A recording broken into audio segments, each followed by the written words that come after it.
So in this hot weather, I hope you're drinking a lot of water. Very important to stay hydrated. In fact, do you know what happens if you're not hydrated? Well, you might want to stay tuned because our guest today is going to tell us all about that. Stay hydrated, my friends.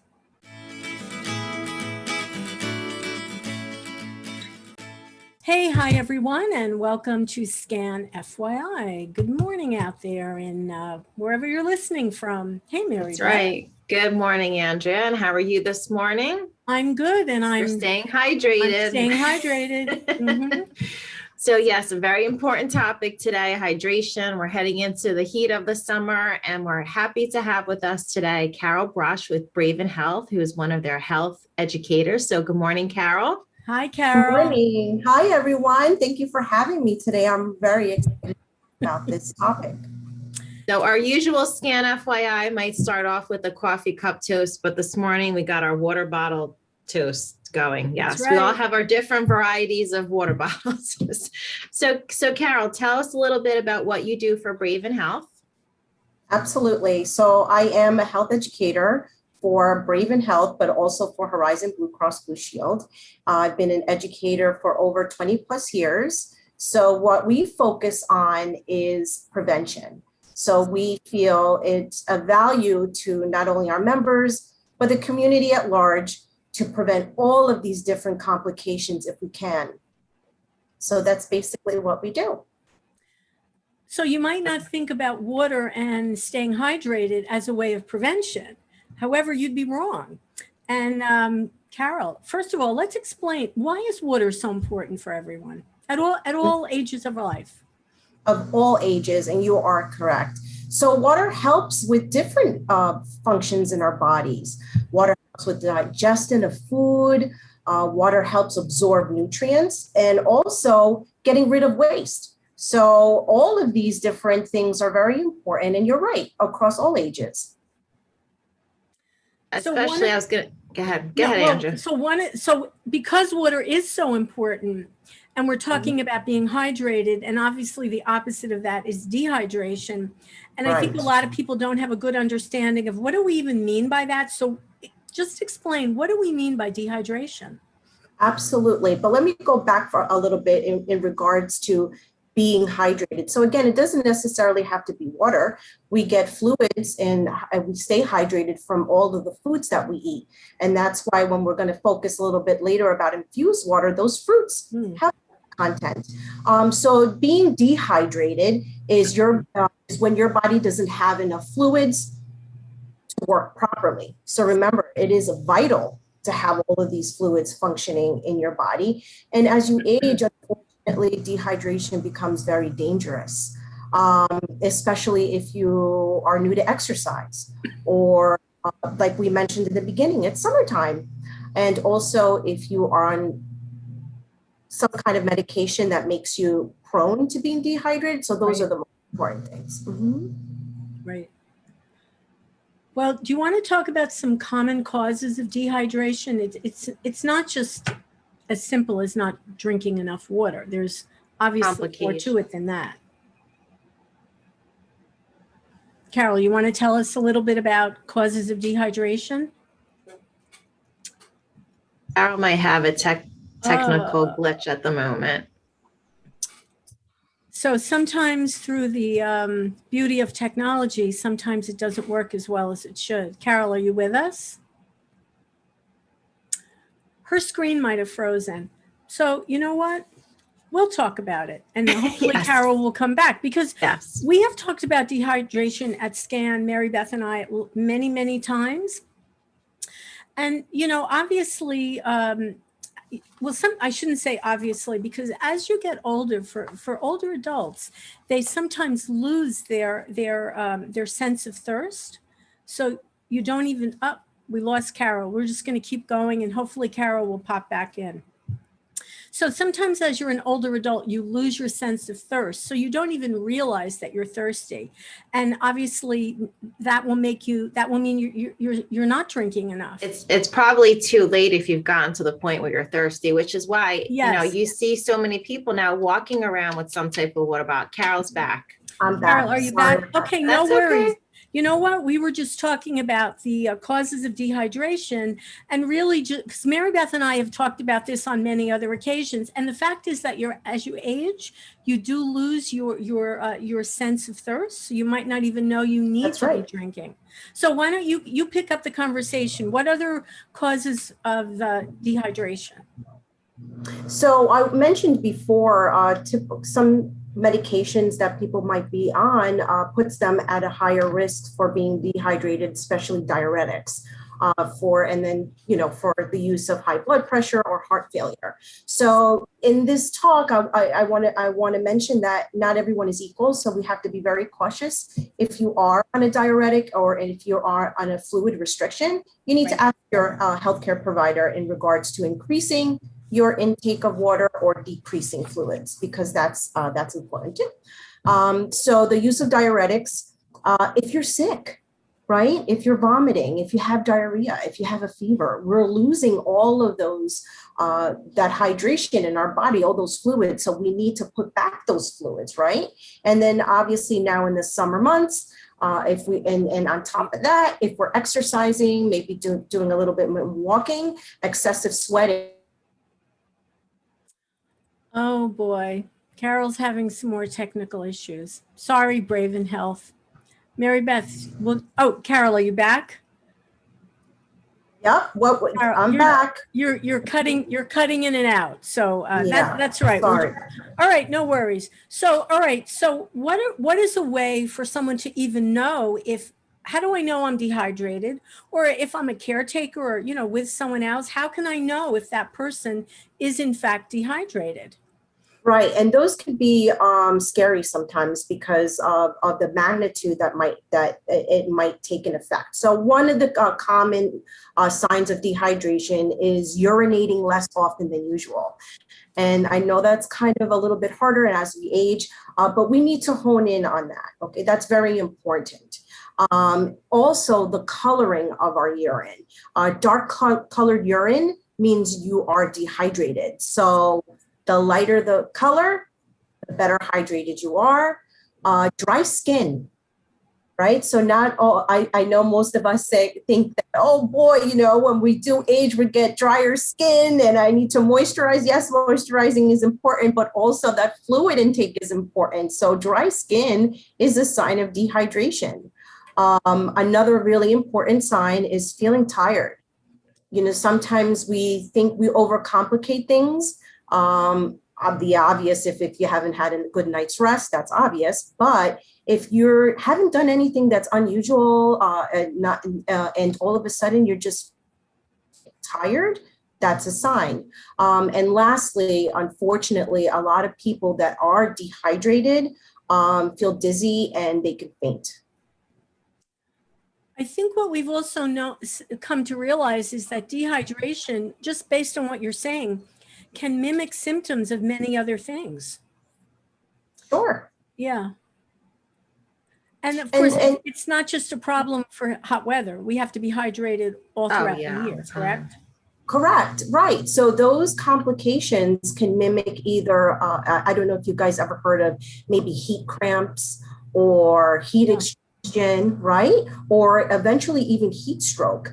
And those are very, very critical things that we should be aware of, and also know what to do if that does happen. And a lot of us don't. Well, and the key is too, you don't want to wait until you're thirsty to be drinking water. You want to be drinking that water throughout the day, which is the benefit of having that water bottle that you're carrying with you all day long. So that's exactly key. So it is key. And it's a good idea, some tips, waking up in the morning, starting off with our water, right? So we make a plan to be hydrated. We make a plan having accessibility to water. And another thing that I wanted to add before about how do we know about if we're dehydrated is a really quick tip. A lot of providers don't do this, but it's something that they might do it when you go to the doctor, is skin turgor. Do you guys ever hear? Yes. Talk about that.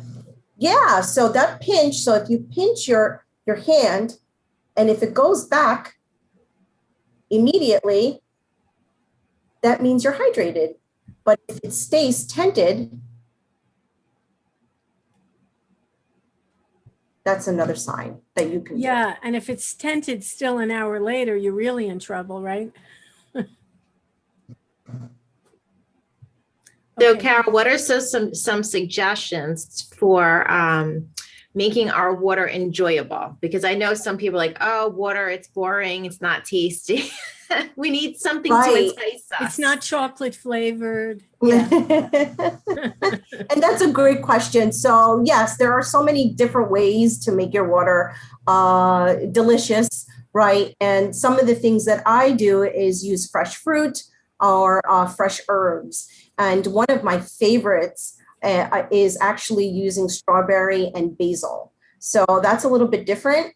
And the key about infusing your water is you let it sit for a little bit, right? You just don't, cut up the fruit and then start drinking it all because you want it to infuse. You want to get that extra, those fruits to infuse into the water.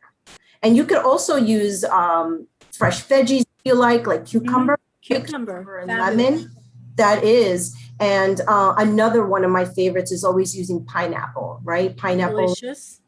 Is not only delicious, but it's great for inflammatory response. So that you can do in your water as well. I like to slice a lemon and a lime really thin, infuse my water with lemon lime. Be creative out there. I know a lot of people do complain that it's water, it doesn't taste good, but there's so many things you can do. You can buy something in the supermarket too, little droplets that have flavor. But I'm more in favor of all the natural fruits and veggies that you probably already have in your house. Exactly. It's actually, you're right. And it's cheaper. And just to be mindful of those type of products, there's added sugars and also sodium in those products. So you want to be mindful of those labels, right? And if they're bottled products, right, they tend to add extra things that we don't want. And here you have an opportunity to know what's inside your water. And some of your sorry, I was going to say some of your herbal teas too. Sometimes if you drink them cold, like having a cold brew is also refreshing. So another avenue. For sure. I love that idea as well as seltzers. The only thing is that you have to also be mindful of your caffeine intake because caffeine tends to dehydrate a person as well. So we have to really limit our caffeine intake too. So we're going to also maybe go on record as saying that having a lot of coffee throughout the day is not really counting towards your hydration? Correct. So we're talking about those decaffeinated, and remember, decaffeinated has a little bit of caffeine in it. Obviously, eating a well-balanced meal because we can get all of the fluids from food as well. Using seltzers, using infused waters like we talked about. And just making it enjoyable, really simple. If you don't like cold, don't drink it cold. And if you like it warm, drink it warm.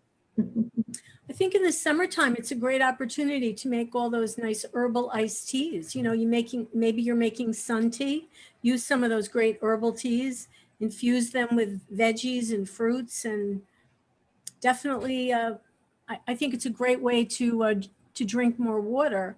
And you know what else, Carol? I think it's also, let's talk a little bit about Vanity. When you are well hydrated, it shows in your skin. Right. When you are not well hydrated, it shows in your skin. So you're going to look better if you're hydrated. Absolutely. And like I said before, when your skin is dry, that's a sign of dehydration. So, yeah. So I was going to say, the one thing we didn't really talk about too is urinary tract infections, right? When you're not flushing your system well enough, that's another complication. That's right.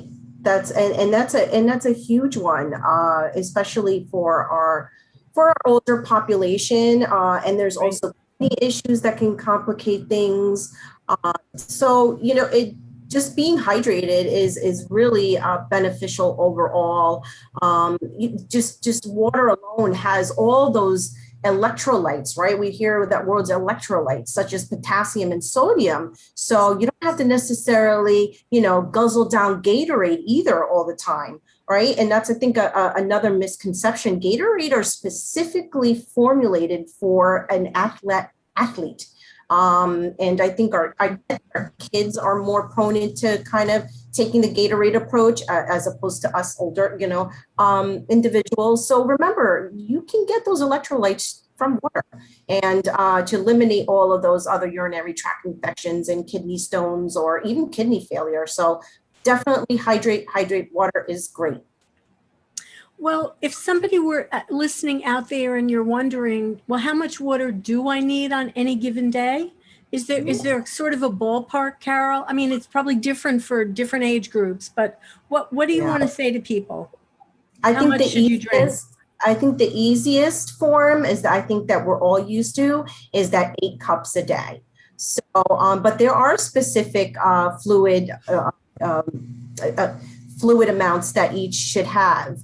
For men is a little bit more, I guess, because, they tend to be a little bit more active than women statistically. And that's about 15.5 cups. And for a woman, recommendations now are 11.5 cups. So that's why we always ballpark it at 8, right? Because it's easy number to remember. Okay. And that's 8, and those are 8-ounce size glasses. Cups. Correct. Mm-hmm. So, like, again, if you don't know, if you can't eyeball it, always use your measuring cup. And again, you please ask your physician, because we all, like I said before, we don't know if we're on a fluid restriction. So right. Those are right. And we're so used to seeing people wherever we go, not just at the gym, but everywhere, carrying a water bottle. So don't ever think, you're going to look funny carrying a water bottle. Everybody's carrying a water bottle. Everybody's doing it. Yeah, I think you stand out if you don't have a water bottle. And I was going to say, everybody's favorite giveaway. This was a gift that my daughter got once. It's artsy. It's Van Gogh Starry Night. So find some fun things, and they're conversation starters. So it's fun. So water at all stages of life is extremely important. And it's going to make, I think, for your overall health and your appearance, it's going to make you feel and look a lot better. And don't wait till you're thirsty. Don't do that. Then it's too late, right? That's a great point as well, Andrea. Thank you so much for mentioning that. Yeah. And in this hot summer heat that's coming our way, make sure you stay hydrated. Very important. Very important.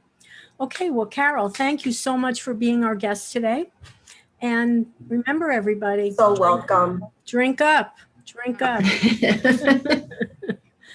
Okay, remember, if it's important to you, it's important to us. I'm Andrea Tarr. We'll see you next time on Scan FYI. Bye, everyone. Have a great day. Bye-bye.